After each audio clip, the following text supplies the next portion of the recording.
Hello and welcome back to the Podcast Podcast. I'm your host, Fletcher, and in second command is Thomas Santorino. He's here too. Second time lucky for those that will know that he tried to record and didn't realize I was recording. So he had a practice run at it. Second one was much better, but yes, welcome back, Fletcher. Spill the beans on me, mate. Come on, seriously. I wasn't here last week, sorry for not being here. I mean,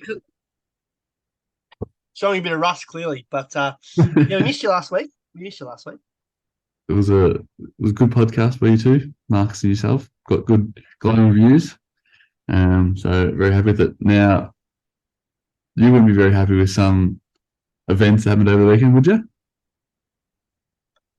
Yeah, you could say that.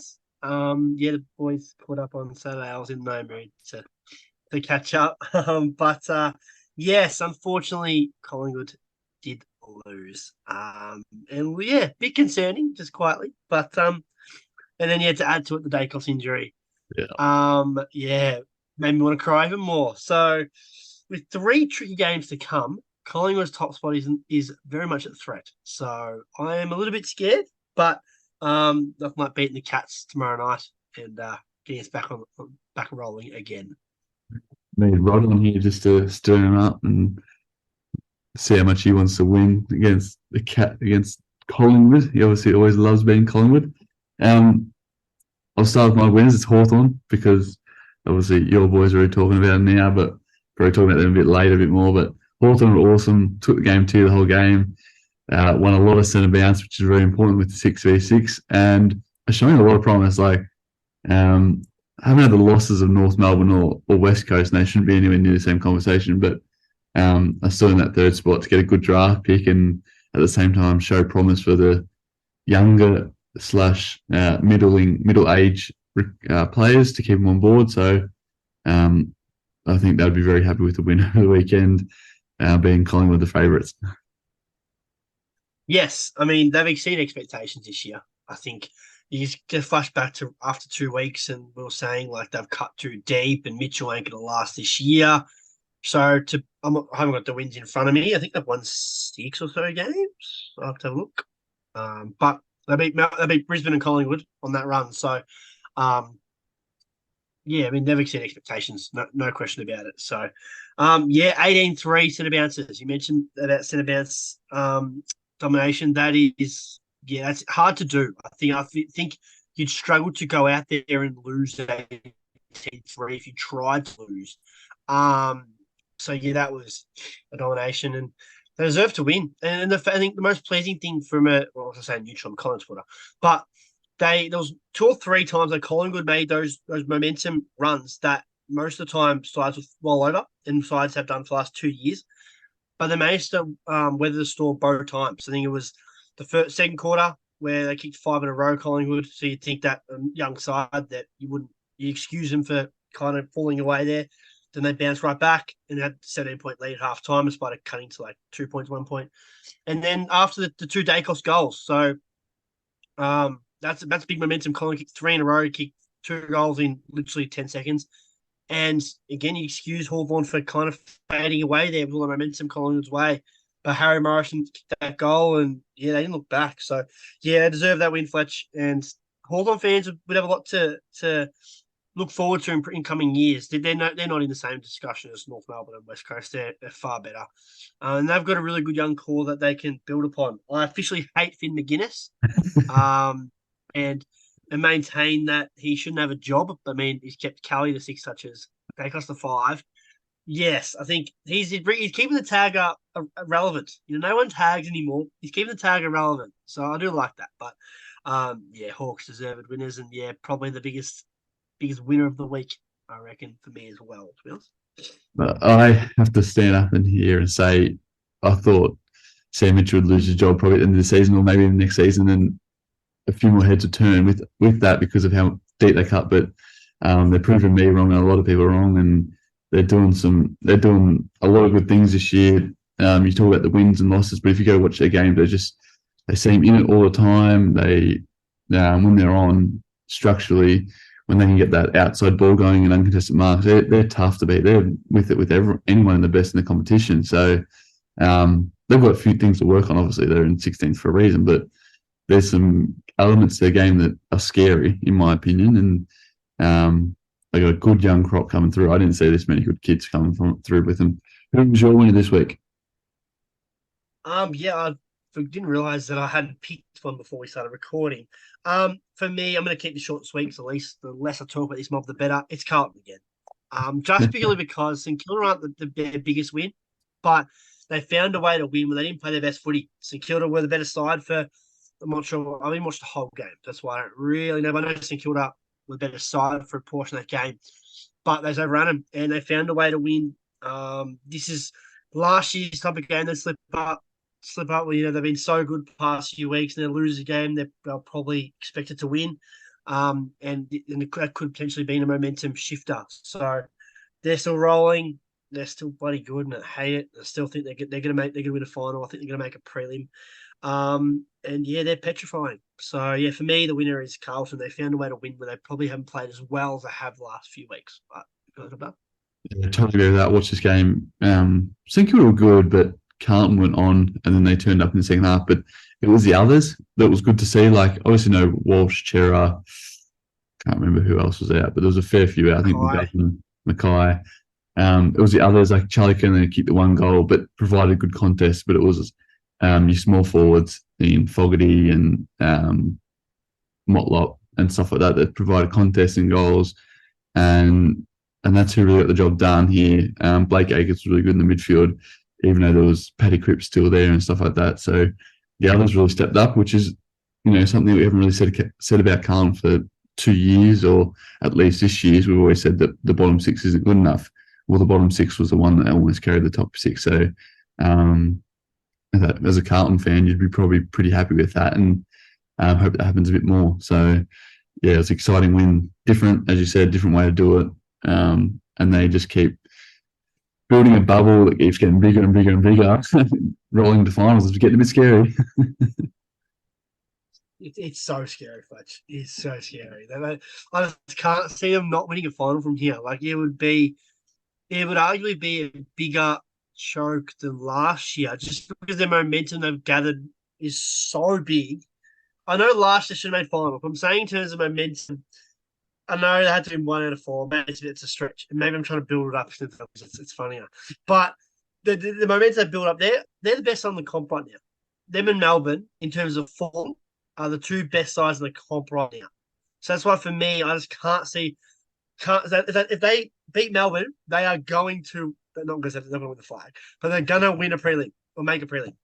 They're going to win a prelim. The lid's off. They beat Melbourne. Win stretch because anything happened in prelim. Make one. The lid's off. If they beat Melbourne, the lid's off. The lid's off from now. It's actually so hard to predict now. We're going to talk about a team, but it's so hard to predict who's going to win, who's going to be a final, and who's the real winner here.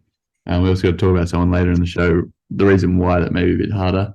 Who do you have a look for a loser? Oh, loser for me. Loser were the Giants, and it wasn't the worst loss of the round, but for me, it was the most detrimental because we're going to do a quick little predictor of what we have the 8 being at the end of the final, at the end of the home and away season later on. So I don't want to spoil that. But they've got a tricky run home now. So they do play Gold Coast. They have to play Port this week and then Carlton the last round. For me, their chance of finals have hanging by a thread. Like they are going to win at least. They're going to win 2 of the last 3. So, yeah, it was most detrimental. It was a good game of footy. They didn't do anything wrong per se. Like it wasn't a bad loss, but it was just one that hurts because they've been 7 in a row, whatever. That similar to what I was saying about Carlton, that they had to keep the momentum going, and they did by beating St Kilda. The Giants weren't able to. So let's go to Adelaide and find some form again. But yeah, the worst loss, but it was probably the most detrimental for finals. Yeah, I agree with you. Yeah, it's a really costly loss. I've got Port Adelaide as my loser, and it's purely, it maybe harping on the fact that what I said a few weeks ago about that Carlton resting everyone. It's burst their bubble. You've lost 4 in a row. That you don't see it happen often from a team that's a prelim / a grand final contender. You don't see 4 losses on the trot in a row. I know it was Geelong in Geelong. I know they had a lot of outs, but as a month, this is one of the poor months you can have for a side that was going to finish in the top four and is really wanting to push for a grand final. They had all this momentum. I know 13 in a row or whatever it was. You want to get a loss, or you almost want a loss to reset yourself, but at the same time, your bubble has absolutely been popped, and there's no momentum. They're really starting the season again, which can be hard. And with all these sore bodies and everything like that, it can be really, really hard. And it's not good. It's not good for them. No, you're right. It's the worst time. As I said, you're right that you don't mind this loss. Of me, like Collingwood lost to Carlton, wasn't a bad loss. Now they've lost to Hawthorn. It becomes a bit scarier. Per later, obviously, just worse. So they've got a tough game against the Giants this week, who were the form side of the comp up until last week. So they're scary, and they've got a lot of outs too. A lot of players missing through illness at training. They did it. I don't think they dropped many people though. I have to I haven't looked at their team. But it didn't look like they had a lot of outs, so nothing really stood out to me. But obviously players are sick, so it is a concern. They still make top four, but they're going to find some form pretty bloody quick, Fletch.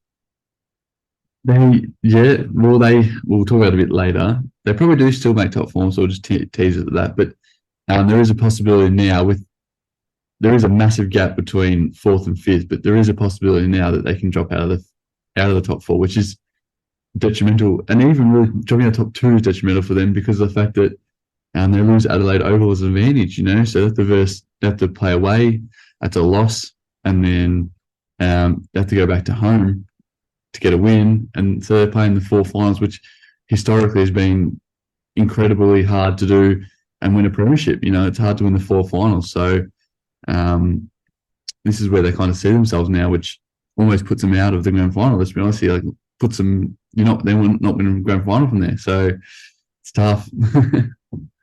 For me, they have to finish second. For me, they have to. I don't even think finishing third or fourth enough. I can't see them beating Brisbane at the Gabba, and I can't see them beating Collingwood at the G. So for me, they have to finish second. And again, I'm not going to spoil anything, but it's tricky. They're a tricky run home, so I don't see it being a lock for them to finish that second spot, especially the form they're in and the form Melbourne's in. They're going to finish second for me. All right. Let's get into some newsworthy stuff. Now, we're going to start with ins and outs because we're recording on a Thursday night, so the team's coming out. But we're going to start with Nick Dacos, the biggest in the competition. I guess there's a few storylines this, but Nick Dacos to start with probably loses a Brownlow now. Do you reckon? I personally think so. I'm against that.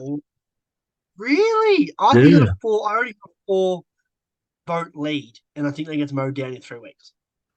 You don't reckon he could have up to 8-vote lead? No way. It's 8. You reckon, Fletch? 8? I reckon he could. I think he's at 4, and I think 4 gets mowed down personally. But I hope I'm wrong. Well, if I'm wrong, I want it to be Bond, so I've got a little bit of coin on it. But no, I personally think that it's costing Brownlow. It's a shame. 2-horse race, Bond Petrarca, really? Yeah, Butters is faded. It won't be Butters. So yeah, for me, it's Bont and Petrarca, to be honest. But hopefully Dacos holds on. But it's going to be a thrilling count. I can't wait. But for me, Dacos won't win anymore, unfortunately. Are you buying into the Collie Wobbles story that's going around? 4 weeks ago, it was literally Collingwood by how much? And are you buying into now it can be anyone from here on in? Well, it's impossible to stay up for 24 rounds. It's impossible. So the form drop is predictable. It's just the worst possible time to lose form. Right now, you want to be hitting your straps, your Carltons, your Melbournes. You want to be flying, and we've had our first drop of the season now. So it is the worst possible timing. For me, I'll buy into that. I'll buy into it and be seriously concerned if we lose tomorrow night to Geelong. I really did I enjoyed listening to McRae talk on SEN yesterday about how he gets through how he deals with these kind of slumps. And thing is with McRae, he's like 29-6 as a coach. Like he's not used to losing. No. He's not used to losing. But for me, I'll become more concerned. Geelong have proven that they can be a good side. So that if we lost, I wouldn't be concerned. As if we lose in the manner we did like Hawthorn last week, that would be concerning because we've been smashed by Carlton and they haven't been close losses; they've been smashed. So I'm not buying into it yet, Fletch. But gee, I can understand people that are. It's the worst possible time. I'm not buying into it from a different perspective. I don't think it was Collingwood by how much. You weren't Geelong of last year, in my opinion. I know you won a lot on the trot, but you weren't. Every game I feel like had a chance to beat you, or at one period, sometimes you played one good quarter of footy and blew a team out of the park, and for 3 quarters you were just better than them. Not blowing out of the park, whereas Geelong last year was just so much better than anyone else. But the only thing that I kind of still see as a favourite, or still have you up there with the favourites, is the fact that I don't trust anyone else. No one's really setting. There's no one really setting their own standard or blazing the trail. They're all kind of just there. And Melbourne's the one you speak of. 2 weeks they beat North Melbourne, and it wasn't even that good of a win. If I'm going to be totally honest here, it was not.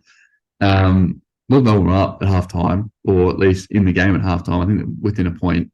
And it didn't feel like they were doing much right, Melbourne, or a lot right. And to be honest with you, they still can't score the footy. They still cannot score the footy. For all the good things in there, I know the people are coming in. For all the good things, they still can't score the footy for shit. And when it comes to time, they cannot score over 60 points, I don't think, which is going to be hard. Well, the last few weeks they have. So they've fixed it to some extent last few weeks. North Melbourne 100, yeah, that doesn't count. But Petty's out now. Petty's out now. Petty, yeah, that hurts. They finally found something, now they've lost it again. So that stings. Oliver back this week. Obviously, the big Brody Grundy one is concerning. But Oliver's big in. I think that they have to play Petrarca somewhat forward now. But it's also the tricky one of how much do you manage Oliver, because he's missed 11 weeks. Yeah. But for me, Melbourne is for me the best side of the comp at the moment. Well, the form side anyway. And as we do our top 8, I don't want to play Melbourne as a Collingwood supporter. I'm still scared of their defence too much. I totally agree with that. I don't want to play Melbourne, but I can't put them. I can't pick anyone, to be honest with you. I think I could make a case for 7 teams, to be honest with you, and maybe even 8 teams to win a grand final from here on out. Nick Dacos, how do you think? Obviously, him being out, everyone's talking about your system, but at the end of the day, you need talent. Let's be honest, you need the last 20% of talent, or even more. You need the talent to be in the system. Who do you think they'll play Jack Crisp a little bit more in there? And how much of difference? We all know how good he is, but how much of a difference do you reckon Nick Dacos is going to be? Obviously, when it goes out saying, when you lose arguably the best player in the comp, it's going to be a big loss to anyone. I think Crisp has to play in there. I think we've looked a little slow the past few weeks. Losing Dacos makes it even worse. Like, I only can have Mitchell, Adams, Pendles in the same midfield, because I think what's happened is just once that tap happens, we're just a bit too slow to react. So felt Hawthorn walking out of the stoppage, or the centre bounces. So for me, Chris has to be in there. So stiff for Finley McRae, who's been so good all year in the VFL. This has been his opportunity. He would have walked straight to that midfield. He's a little bit quicker, and now he's injured. So literally the worst possible opportunity of timing. But yeah, for me, Chris has to be in there. We just need some pace. Like, you're looking sides are winning it with pace. You can't have many balls in there anymore. You need quick players. So you look at the best sides. Melbourne have their Born Viney, Petrarca, Oliver. They've got that speed. Brisbane, Lockie Neal's quick. They had Ashcroft too, who had a bit of pace. You need pace. So for me, Crisp has to go in there. But yeah, and there's also the way we gives ball off in the waves. Like, he's the main guy in that. So it's a big loss, Fletcher. I don't know how we cover it. But for me, yeah, it starts with Crisp going to the middle, in my opinion. Crisp minutes since, or percentage since their cost going into the middle has dropped dramatically, which I understand. You got to do that, but I think he'll be lent on a lot more. And I think a lot of, we talked about those role players that have been playing really well, such as McQuarrie and other forward half players that you'd say walk into any other side. It's always starvation corner when you're not winning, and when you are winning, it looks really nice. You're probably not doing much different between those two teams, but just because you're winning, it looks a lot better. Those players, I think, we lent on a lot more, and we'll find out an olive mark of how good is he really, how much is Collingwood really changing, or is he just the same player but in a winning system? And players like that will be lent on a lot more, which will be very interesting to see if they can make their money, basically.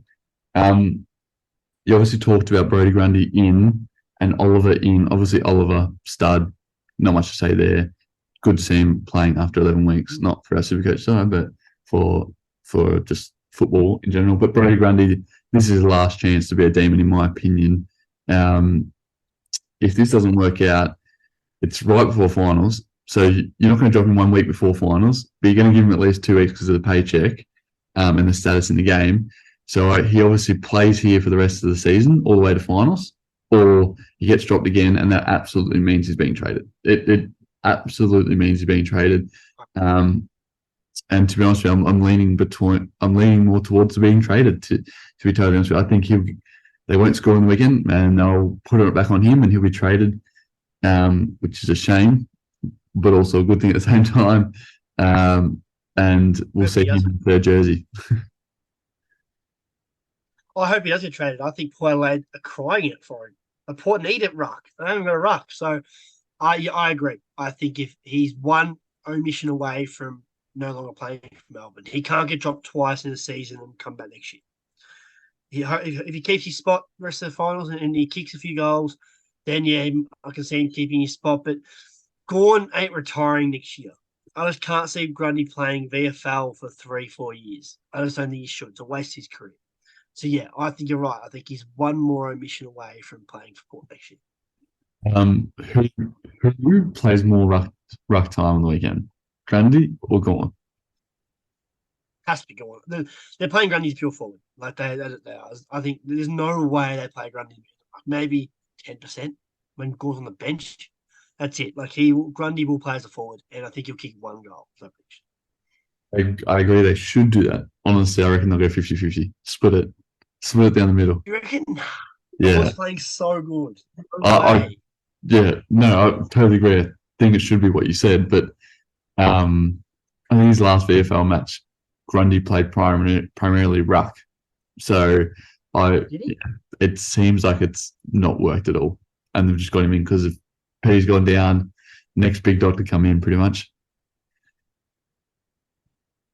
It's weird. Is Ben Brown playing?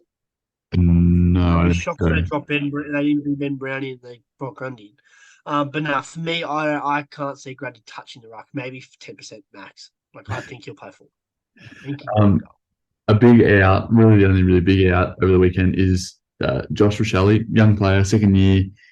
Struggled to get through last year with his body, but this year hasn't really lived up to the hype, I would say, in general. I know second year, starvation corner in the forward line, it can be difficult, but it's been shocking over the last month, and they've, I guess, maybe hopefully he can drop him and sharpen his sword a bit later and it'll be better for his career, but this is a big dropping for a player that is trying to make his way and a statement on the league, and maybe just a real nice, all right, you're actually not at the level, so we're going to actually go with someone else, and knowing that they can get back to the level type of thing. So this is massive. This is a big dropping. Big statement. It's a big statement. I think he started off well this year. I think he's faded. So I think he's kind of he hasn't been at level consistent, which is it's not easy for a small forward to do that. But yeah, I think he's definitely faded from his early season form.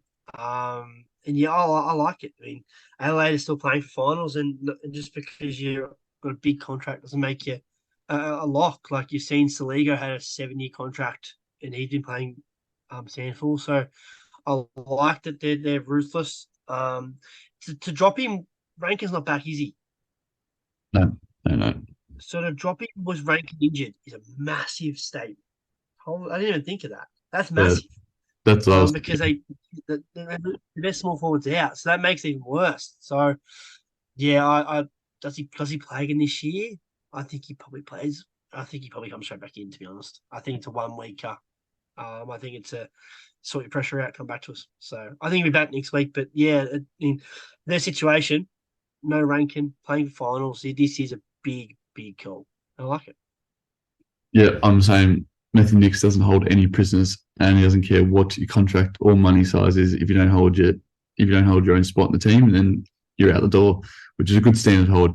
All right, top 8 by round 24. I want to hear. Do you want to start ascending or descending? We'll start at 1 because I think the bottom part of the 8 is more up for grabs.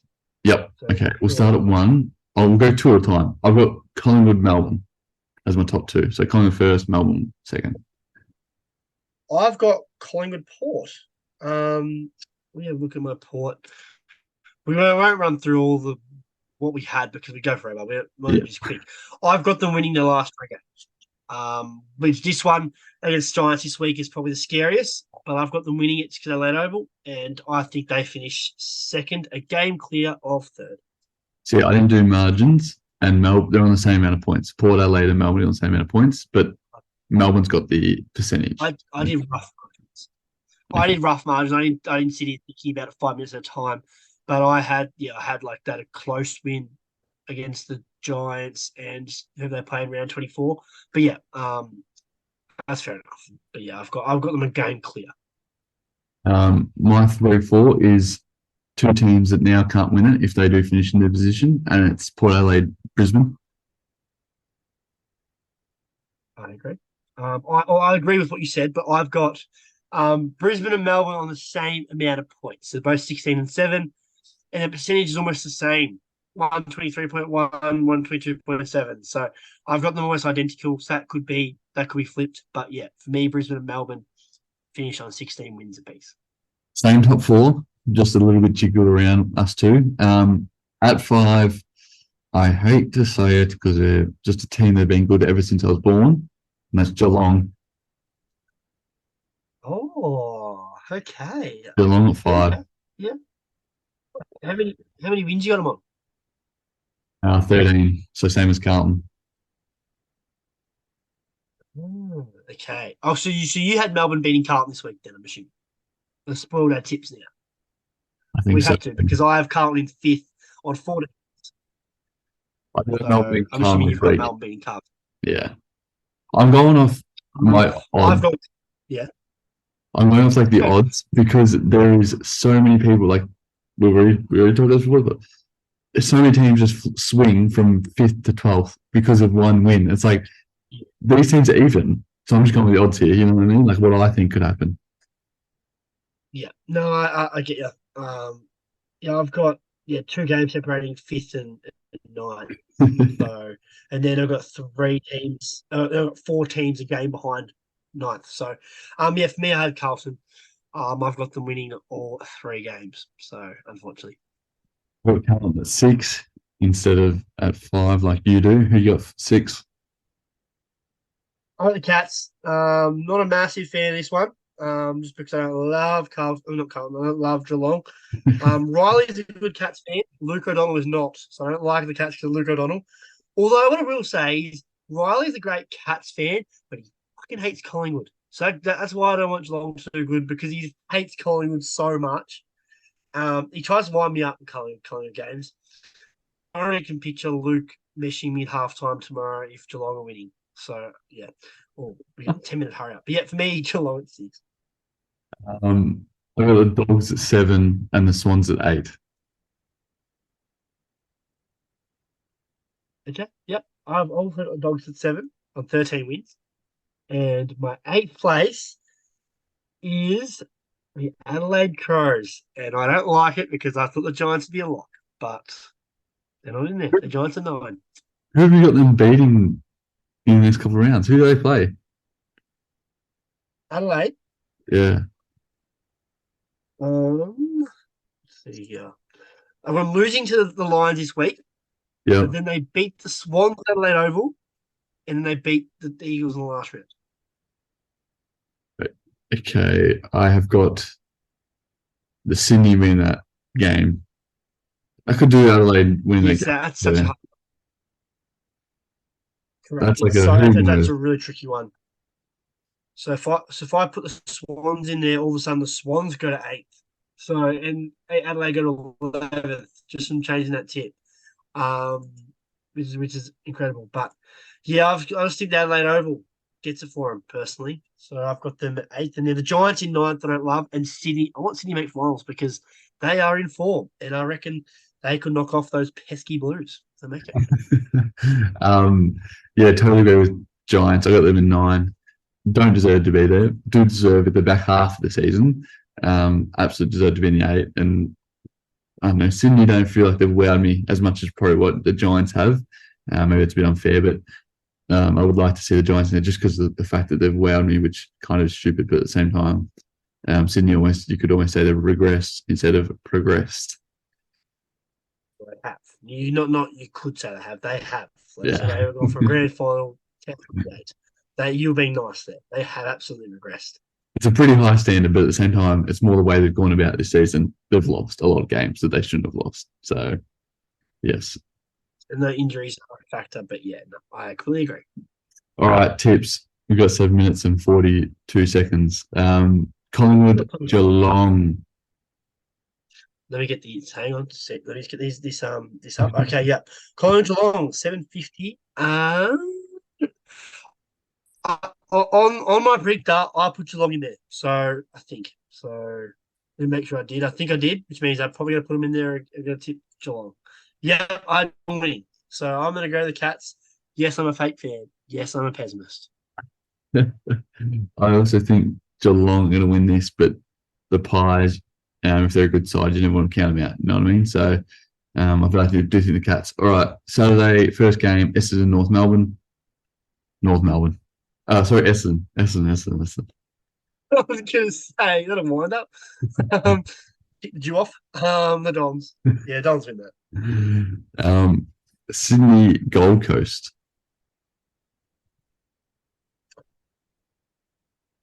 If it was hit the Gold Coast, I think it'd be a little banana peel game. But for me, the Swans get the job done and keep their finals chances alive. I can really see Sydney butchering this one, but I'm going to go with the Swans. Adelaide versus Brisbane. Brisbane the Gabba. Yeah, why I think about that. Brisbane the Gabba. Yeah, Brisbane Gabba. Carlton, Melbourne, big one Friday night, big one Saturday night. This is going to be a massive game.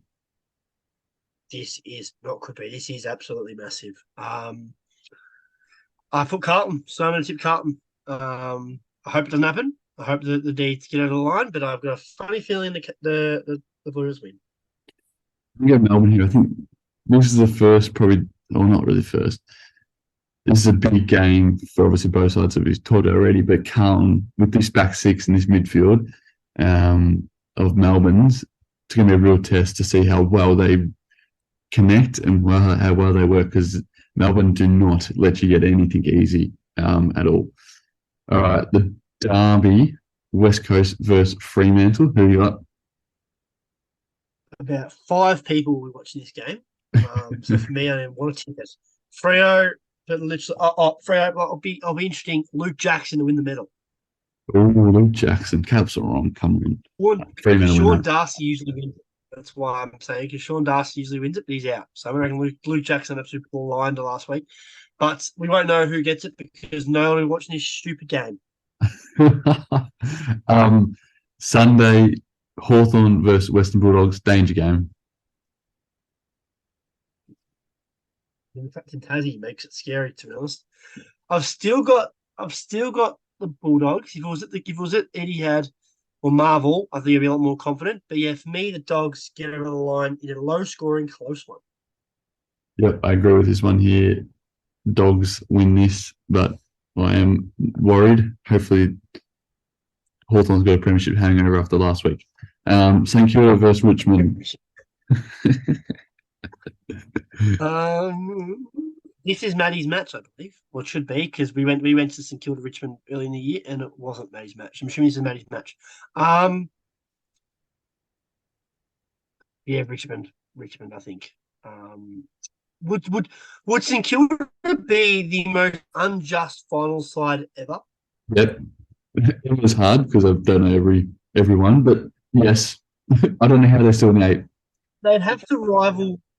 They'd have to rival when the Blues made finals from ninth Yep, probably. because of Essendon's scandal.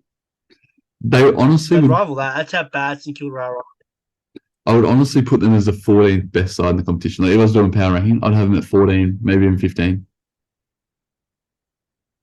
Yeah, look at this. So obviously we listed at 8. You have the Giants above them. You have the Swans above them. You'd have Richmond above them. You could arguably have Essendon above them. Yeah, for me, they're probably 13. I'd start the other way. Who's below them? West Coast, North Melbourne, Yep. just Hawthorn. They just beat Hawthorn, Just, yeah. Gold Coast. Oh, that's close. Maybe Brisbane.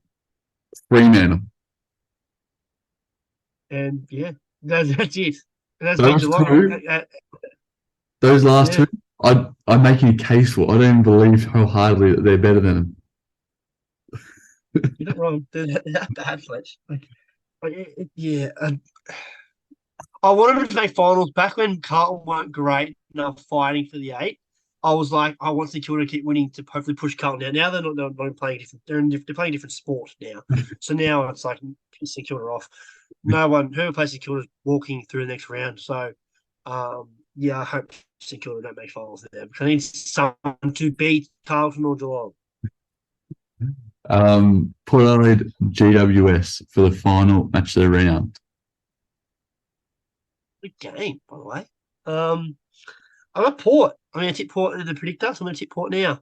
They've got some good ins. I looked at their team just then. Elia, Finlayson, Bergman, they've got some nice ins. So I think they get the job done in front of their feral fans.